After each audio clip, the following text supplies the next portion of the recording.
رئيس البرلمان العربي محمد الجواني للتحرك الثوري والعاجل لإنقاذ الأقصى. أنتم ماذا تدعون القادة العرب؟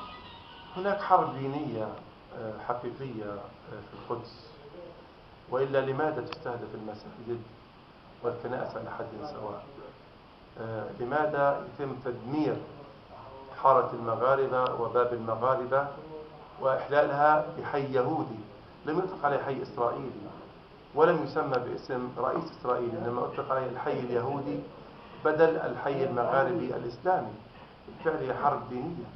نرى أن عشرات الأنفاق تحت المسجد الأقصى، منع الناس من الصلاة في المسجد الأقصى، شرب الخمور والرقص والتعري في ساحات وباحات المسجد الأقصى. هناك بالفعل حرب دينية حقيقية بلا هوادة على القدس وعلى المسجد الأقصى المبارك، وبالتالي تتعرض القدس إلى حملة تهويد غير مسبوقة ومحمومة بغطاء وبدعم أمريكي بلا حدود. وأيضا ما زال الوضع العربي منشغل بكثير بجراحاته عن قضية القدس، والوضع الإسلامي ما زال أيضا في قراراتهم دون المستوى المطلوب، والمؤامرة الأمريكية كبيرة على القدس وعلى المسجد الأقصى. وللأسف ساءنا مؤخرا في ظل الحرب الدينية والتهويد والاستيطان وتهجير المقدسيين وحرمان الناس من الصلاة في القدس، وفي ظل التدمير للمسجد الأقصى، نرى من يطرح في القمة العربية الأخيرة في قطر سياسة الاكتراث بحل الدولتين والتنازل عن أراضي في القدس. هذا أمر مخيف جدا. كنا نظن أن بالفعل القرار العربي يجب أن يكون الآن قرار رصين ومتين وقرار قوي في ظل الثورات العربية في حماية القدس، ولكن فاجئونا حقيقة بالاعتراف بالدولتين وبالتنازل عن أرض القدس مقابل تبادل الأراضي، استبدال القدس بصحراء قاحلة لا زرع فيها ولا ماء.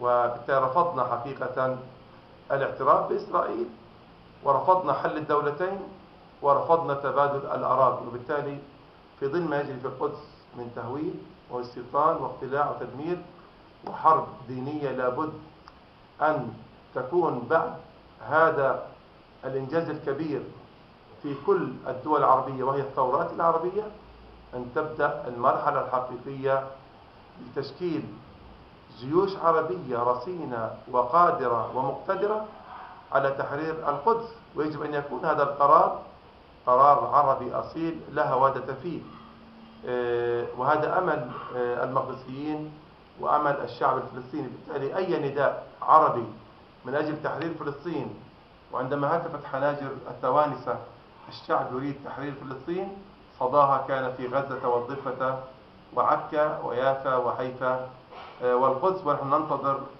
حقيقة المعركة الحقيقية على أرض الواقع على أعتاب القدس على بوابات فلسطين. بالتالي أي دعوة لتشكيل جيش القدس وتحرير فلسطين ورفض الاعتراف بإسرائيل ورفض تبادل الأراضي ويعمل معنا جنب إلى جنب لوقف العدوان على فلسطين هي دعوات مباركة ومقدرة نحترمها، ونأمل المزيد من الأمة العربية والإسلامية حتى تحرير فلسطين. أشرت منذ قليل إلى تطور في الموقف العربي باتجاه الاعتراف بحل الدولتين. هل لهذا علاقة بتعطل تفعيل قرارات الدوحة من جانب القيادات العربية؟ وأين وصلت الربع مليار دولار الموعود بها من قبل القادة العرب للقدس؟ يعني الموقف العربي أفضل بكثير على ضعفه، أفضل بكثير ما قبل الثورات العربية. وهناك دول عربية تدعم القضية الفلسطينية فرادى، ولكن نحن نريد حالة الجمع العربي في التمترس خلف القضية الفلسطينية. نطمح أن بعد الثورات العربية أن تكون جامعة الدول العربية هي الحصن الواقي لمصالح الأمة العربية ومصالح الشعب الفلسطيني وحامي حقيقي للقدس. لدى الدول العربية أوراق ضغط دبلوماسية، قانونية، سياسية، إعلامية، قيادية، ميدانية. حتى الآن استخدم البسيط منها. إذا استخدم العرب كل أوراق الضغط في مواجهة الاحتلال الإسرائيلي، لن يجرؤ الاحتلال على طرد فلسطيني ولن يجرؤوا على اقتحام باحات المسجد الأقصى المبارك، ولن يجرؤوا على إطلاق رصاص على أي طفل فلسطيني. نطمح في هذه المرحلة المقبلة ألا تكون أي سياسة سوى سياسة التحدي للاحتلال من العرب والمسلمين على حد سواء، وجامعة الدول العربية قادرة على أن تصنع اليوم مجدا لها ومجدا لفلسطين كما صنعت الثورة التونسية وثورات الأمة العربية. هنا تتساءل: هل ترون أن ثورات الربيع العربي تصب في صالح القضية الفلسطينية؟ وأعرج: هل من إجراءات مصرية لتخفيف الحصار على غزة؟ وأين وصل مشروع إنشاء منطقة التجارة الحرة بين مصر وغزة؟ الثورات العربية قلبا وقالبا هي في مصلحة الشعب الفلسطيني، وقلبا وقالبا هي ضد الاحتلال الإسرائيلي، وقلبا وقالبا هي ضد التدخل والدعم الأمريكي للاحتلال الإسرائيلي. هذا لا نقاش فيه ولا جدال. ونحن عندما سمعنا هتافات التوانسة الشعب يريد تحرير فلسطين، كنا بدأت المعركة الحقيقية من أجل تحرير فلسطين.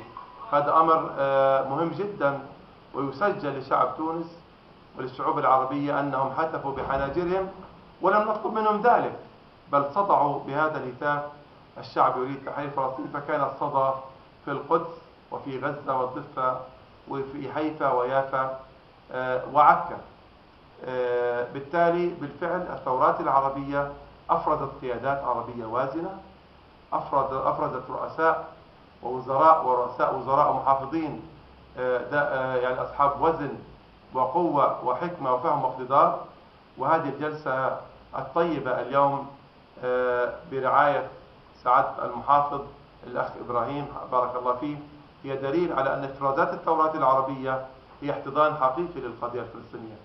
أيضا مصر ما زالت تعاني من جراحاتها، منشغلة في وضعها الداخلي، وهناك أعداء لمصر كما أعداء لفلسطين، كما أعداء لتونس، كما أعداء لليبيا، لا يريدون الاستقرار العربي أن يكون استقرارا سياسيا ودبلوماسيا واقتصاديا وأمنيا وعسكريا، ولكن هم في حالة سكر سياسي عندما لم يفيقوا حتى الآن على أصوات الثورة العربية التي صدح بها الرجال والنساء والشيوخ والشبان. ما زالت الغمامة على عيونهم، ولكن ستنقشع هذه الغمامة قريبا، وأعتقد أن مصر هي فيها خير كثير كما تونس وليبيا وغيرها، كما أبناء الأمة العربية والإسلامية لن يرضوا باستمرار حصار قطاع غزة. بذلت مصر ما بعد الثورة جهدا كبيرا في إطلاق سراح أكثر من 1000 أسير فلسطيني من سجون الاحتلال. بدأت أيضا في فك حصار قطاع غزة، وسمحت لمئات الآلاف من المتضامنين وقوافل الخير والمساعدات أن يأتي إلى قطاع غزة. رئيس وزراء مصر كان في غزة في اليوم الثالث للحرب الأخيرة على قطاع غزة. هذا موقف يعطي غطاء سياسي للمقاومة الفلسطينية ولثورة غزة المباركة، ويؤكد أن مصر ما بعد الثورة هي ليست كمصر ما قبل الثورة. بالتالي مصر جاهدة باتجاه إنهاء معاناة قطاع غزة، ولكن هي بحاجة إلى وقت. ولكن يجب ألا يعني تنشغل الدول العربية ببيتها الداخلي بعيدا عن البيت الفلسطيني. البيت الفلسطيني أيضا بحاجة إلى من يعمره كبيت تونس ومصر وليبيا وسوريا واليمن والجزائر والمغرب وغيرها. نحن كلنا أمل بأن المستقبل سوف يكون من أجل مصلحة الأمة العربية ومصلحة الشعب الفلسطيني بشكل خاص. سؤال أخير وأعتذر أن أطلت: حماس الرعب الصهيوني، ما سر الصمود والنجاح؟ حماس رفضت أول شيء التنازل مهما كان صغيرا أو كبيرا، فهذا أحدث معادلة جديدة في معادلات التنازلات الفلسطينية والعربية والإسلامية والدولية. حماس قصفت عمق تل أبيب وهرتسيليا وبجوار الكنيست، المقر الإسرائيلي الخطير على فلسطين وعلى لبنان وعلى الأمة العربية والإسلامية، بصواريخها المتطورة التي يعني أجبرت 3 مليون إسرائيلي كي يكونوا تحت الأرض لمدة 8 أيام. حماس التي دكت بصواريخها معاقل قيادات العسكر والضباط الإسرائيليين الذين اتخذوا القرار بالحرب على قطاع غزة. حماس التي قالت لا بملء الفيه للاعتراف بإسرائيل، واليوم إسرائيل تعاني من انهيار سياسي وانهيار أمني وانهيار عسكري وانهيار دبلوماسي، رغم أن المقاومة كبرت وترعرعت وتنامت هناك في قطاع غزة المحاصرة والمقاومة والمباركة. وبالتالي الرعب حقيقي في قلب الكيان، لأن أيضا المعادلة العربية تغيرت. دول الطوق التي كانت تحمي إسرائيل الآن كلها تغيرت. غزة التي كانت محتلة أصبحت هي بؤرة المقاومة. أيضا تونس ومصر وليبيا وكل الدول واليمن فرضت معادلات جديدة، أصبح الاحتلال مكشوف أمني وسياسي وعسكري واقتصادي. بالتالي هو رعب حقيقي بأن المستقبل القريب هو سوف يكون لصالح المسلمين والعرب ولصالح الفلسطينيين.